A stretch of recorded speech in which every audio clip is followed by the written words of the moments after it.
Three men were in that car when it happened. General George S. Patton, the man who'd stared down Nazi Germany, sat in the back seat, discussing the war's aftermath. His chief of staff, General Hap Gay, sat beside him. His driver, 19-year-old Private Horace Woodring, gripped the steering wheel. 11:45 a.m., December 9th, 1945. A truck appears from nowhere, makes a sudden left turn. The impact is devastating. General Gay walked away without a scratch. Private Woodring, not a bruise. But Patton, paralyzed from the neck down, dead 12 days later. The truck driver who caused it all, gone. Disappeared to England within hours. Never charged, never questioned, never seen again. The official accident report? Missing. The investigation? Never happened. Tonight, we investigate the death America forgot to question. Before we dive into this story, subscribe and leave a comment telling me where you're watching from. Every view helps bring more stories like this to life. The morning of December 9th, 1945, began like any other for George S. Patton. The war was over. Nazi Germany had fallen. Hitler was dead. And Patton, the general who'd bulldozed his way across France, who'd relieved Bastogne, who'd struck terror into the hearts of Wehrmacht commanders, was now running what he called a paper army. He hated it. At 60 years old, Patton was a warrior without a war. He'd spent months in occupied Germany, frustrated by politics, infuriated by bureaucracy, increasingly vocal about what he saw as the next threat, the Soviet Union. Just days earlier, he'd been relieved of his command of the Third Army. It was a demotion disguised as a reassignment. Patton knew it. Everyone knew it. But on this particular Sunday morning, Patton had a plan that had nothing to do with armies or politics. He was going pheasant hunting. His closest friend, Major General Hap Gay, was supposed to join him. But Gay had been called away early that morning on unexpected business, so Patton and Gay decided to make a day of it anyway. They'd drive out to the countryside near Mannheim, do some hunting, talk about the old days. At approximately 11:30 a.m., Patton climbed into the back seat of his 1938 Cadillac Model 75 limousine. It was a massive vehicle, armored, elegant, befitting a four-star general. Beside him sat General Gay. Behind the wheel, 19-year-old Private First Class Horace Woodring from Kentucky. He'd been Patton's driver for months. He knew the general's moods, his habits, his temper. The car pulled out of headquarters and headed west on Highway 38 toward Mannheim. None of them knew they had 15 minutes left before everything changed. Private Woodring was driving at a moderate speed, later estimated at around 30 miles per hour. They were passing through an industrial area near Mannheim. On both sides of the road, debris from the war still littered the landscape. Bombed-out buildings, abandoned equipment, quartermaster depots. In the back seat, Patton was talking. He was commenting on the wreckage, the waste, the aftermath of a war that had consumed Europe. Then, up ahead, a train crossing. Woodring slowed down. The train passed. The crossing cleared. He accelerated again, continuing westbound on Highway 38. That's when he saw it. A U.S. Army truck. Coming toward them from the opposite direction. A standard 2.5-ton GMC 6x6 cargo truck. Woodring kept his lane. The truck was maybe a quarter mile away. No reason to worry. But then, the truck suddenly swerved left. No signal, no warning. It cut directly across Woodring's lane, turning into the entrance of a quartermaster depot. Woodring slammed on the brakes. Too late. The Cadillac plowed into the passenger side of the truck, the sound of metal tearing, glass shattering. In the back seat, Patton was thrown forward with tremendous force. His head and neck smashed into the glass partition, separating the front and rear compartments. He collapsed back into his seat. General Gay grabbed him. "Are you hurt, George?" Patton's voice was calm, eerily calm. "I think I'm paralyzed." He asked Gay to work his fingers. Gay did. Patton felt nothing. "Go ahead, Hap. Work my fingers." Still nothing. Then Patton noticed blood running down his face, a gash on his forehead. But that wasn't the problem. The problem was his neck. It was broken. Cervical vertebrae fractured, spinal cord severed. America's greatest battlefield commander, who'd survived 2 world wars, who'd led tanks across North Africa, who'd faced down German panzers and SS divisions, was paralyzed from the neck down by a traffic accident. In the front seat, Private Woodring was fine. Not a scratch. General Gay climbed out of the car, shaken but uninjured. The driver of the truck? Technical Sergeant Robert L. Thompson. He was fine too. Within minutes, military police arrived at the scene. Among them, Lieutenant Peter K. Babalas, a 24-year-old MP from the 818th Military Police Company. Lieutenant Babalas would later describe what he found. The Cadillac's front end was smashed in. The truck had damage to its passenger side. But the collision wasn't catastrophic. By the standards of traffic accidents, it was relatively minor. Yet inside that Cadillac, General Patton was dying. Babalas began conducting a preliminary investigation. He interviewed Woodring. He interviewed Thompson. He examined the scene, took notes, documented the damage. His preliminary conclusion: both drivers were at fault. Woodring had been going too fast. Thompson had turned without signaling. Careless driving, nothing more. But this wasn't just any accident. This was General George S. Patton. An ambulance arrived. Medics carefully extracted Patton from the vehicle and placed him on a stretcher. He was conscious, alert, fully aware of his condition. "Relax, gentlemen," he told the medics. "I'm in no condition to be a terror now." The ambulance rushed him 12 miles north to Heidelberg, to the 130th Station Hospital, converted German cavalry barracks.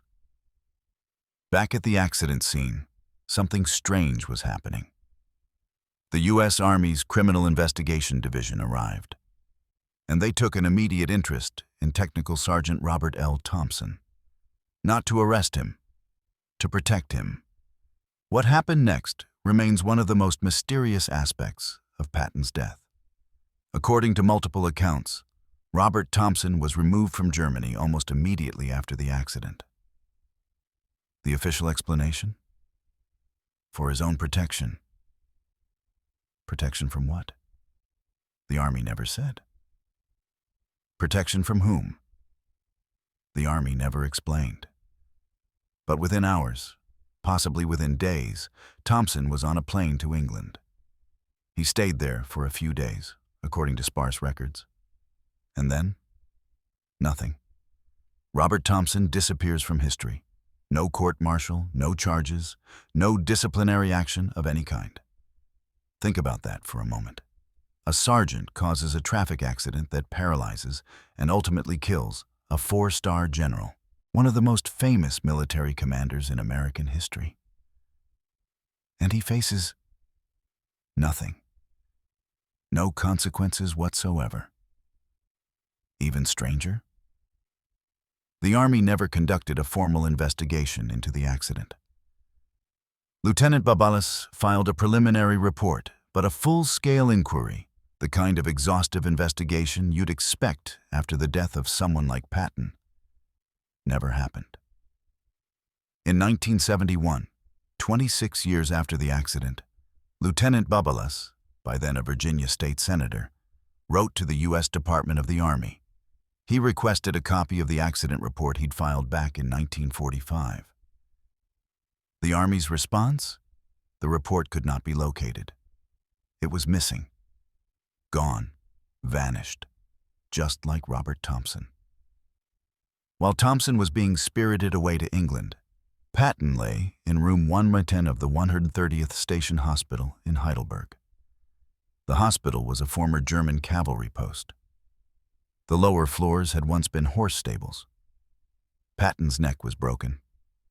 He was completely paralyzed from the neck down. Doctors placed him in an elaborate traction apparatus, trying desperately to stabilize his spine. But Patton was a fighter. Against all odds, he began to improve. The swelling in his spinal cord decreased. His vital signs stabilized. Doctors started to believe he might survive, perhaps even regain some movement. They removed the heavy traction apparatus and placed him in a lighter plaster cast. There was talk of flying him back to the United States for long-term rehabilitation. Beatrice Patton, his wife of 35 years, flew from Boston to be at his bedside.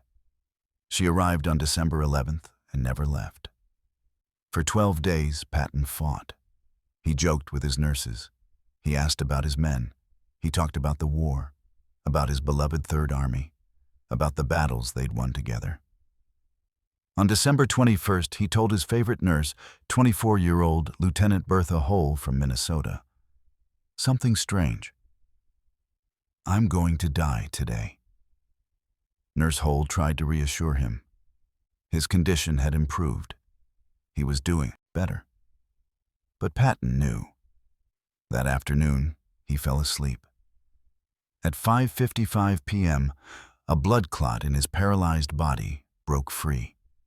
It traveled through his bloodstream to his heart and stopped it. General George S. Patton, Jr. was dead. Patton's body was immediately moved to the hospital basement, to a room that had once been a horse stall. It was an indignity that would have infuriated the general. But hospital officials had a practical reason. Journalists had descended on Heidelberg by the hundreds. If Patton's body remained in room 110, photographers would stop at nothing to get a picture. Sergeant William Meeks, Patton's longtime enlisted aide, draped the general's 4-star flag over his body. And then came a decision that would fuel conspiracy theories for decades. Beatrice Patton refused to allow an autopsy. The doctors insisted. An autopsy was standard procedure, especially given the circumstances of his death. But Beatrice wouldn't hear of it. She could not bear the thought of her husband being carved up. So no autopsy was performed. No medical examination beyond the basic cause of death: pulmonary embolism. The official story was simple. Patton broke his neck in a car accident, was paralyzed, developed a blood clot, and died. Case closed. But without an autopsy, without a thorough investigation, without any accountability for the truck driver who'd caused the accident, questions remained.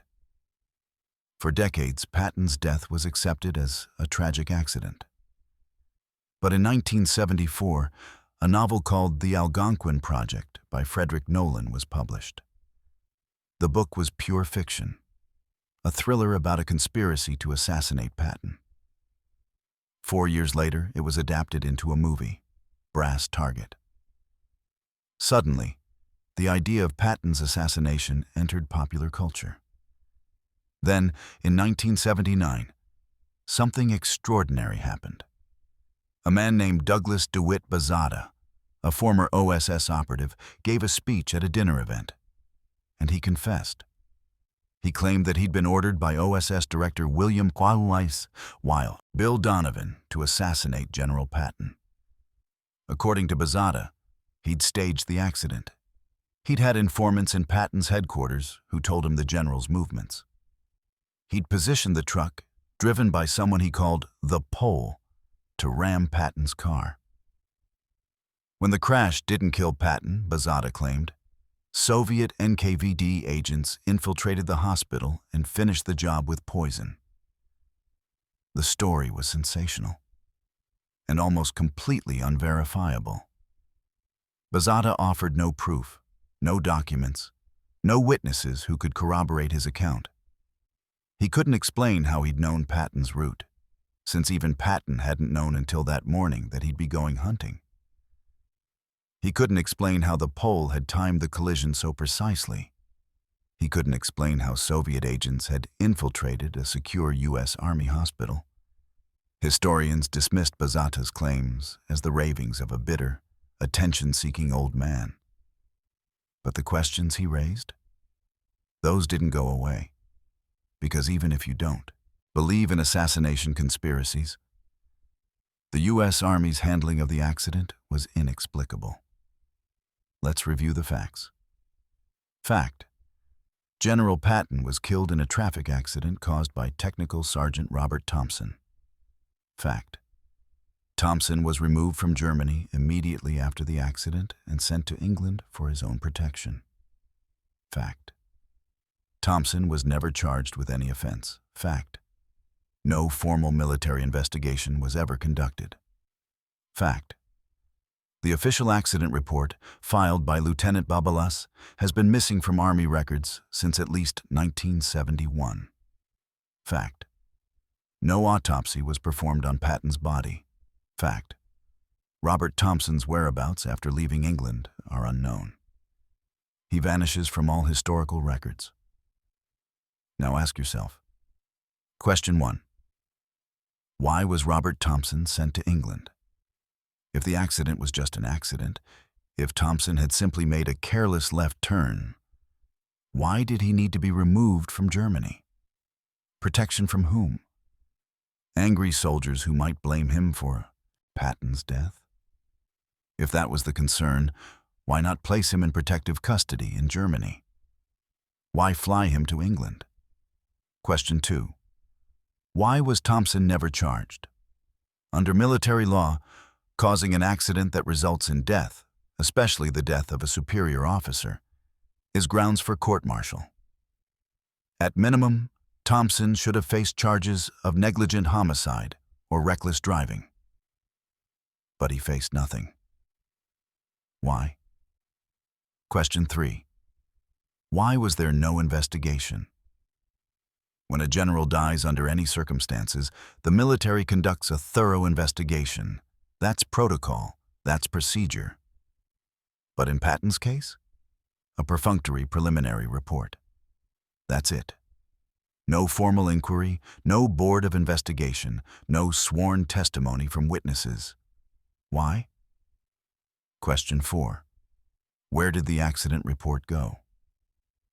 Lieutenant Babalas filed a report on December 9, 1945.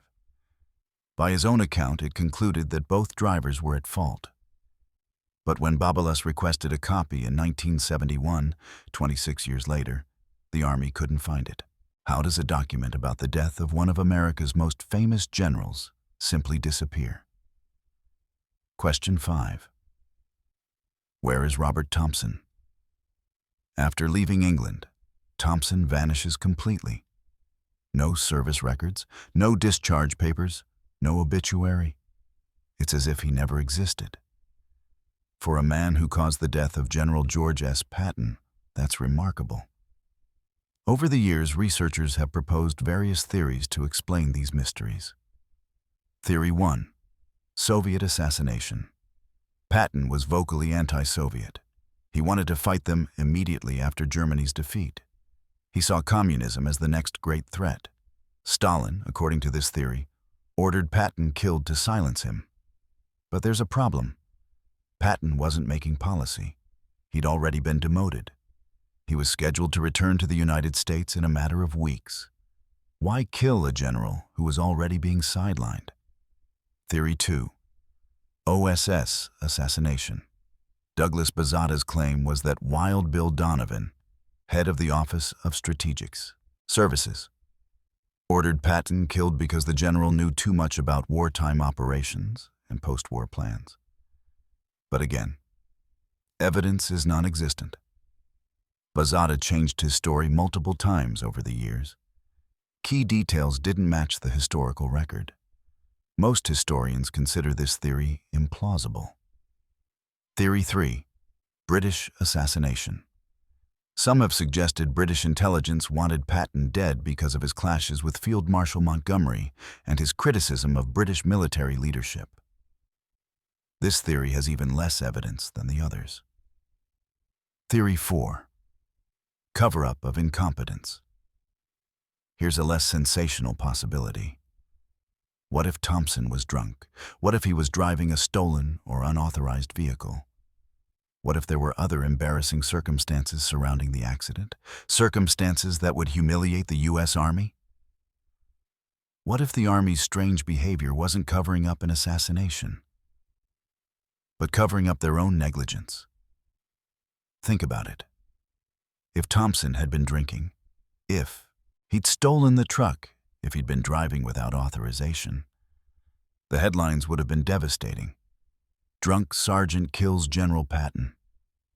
The Army, already dealing with millions of demobilizing soldiers and the chaos of post-war occupation, couldn't afford that scandal. So they made it go away. They shipped Thompson to England. They buried the investigation. They lost the paperwork. Not because they murdered Patton, but because they didn't want to admit their own failures. 79 years have passed since that December morning in Mannheim. Private Horace Woodring, Patton's driver, went to his grave insisting the accident happened exactly as he described. No conspiracy, just bad luck. General Hap Gay, who was sitting next to Patton when it happened, never wavered from his account either. Nurse Bertha Hole, who cared for Patton in his final days, rejected all assassination theories. She believed he died of natural complications from his injuries. Patton's granddaughter, Helen Patton, has also dismissed conspiracy theories as disrespectful to her grandfather's memory. But here's what we know for certain. The U.S. Army handled this case in a way that defies standard military procedure. Critical evidence is missing. Key witnesses vanished. No one was held accountable. And Robert Thompson, the man whose actions led directly to Patton's death, disappeared without a trace. Was Patton murdered? Probably not. But was something covered up? Almost certainly. The truth is buried somewhere in missing files, classified documents, and the fading memories of men who are long dead. Maybe it was an assassination plot that succeeded beyond anyone's wildest expectations. Maybe it was a catastrophic failure of military discipline that the Army couldn't afford to admit. Or maybe, just maybe, it was exactly what it appeared to be. A tragic accident that killed one of America's greatest warriors. An accident made suspicious only by the Army's inexplicable refusal to investigate it properly. We may never know which of these is true, but we can ask the questions, and we can demand that the next time a general dies under mysterious circumstances, the answers don't disappear along with the evidence. On December 24, 1945, General George S. Patton was buried at the Luxembourg American Cemetery, alongside 5,000 soldiers of his Third Army. His grave faces those of his men, as if leading them one last time. Robert Thompson was never seen again. The accident report remains missing. And the questions? They remain unanswered. This was the story the U.S. Army hoped you'd forget. Now you know why. What do you think happened? Comment below.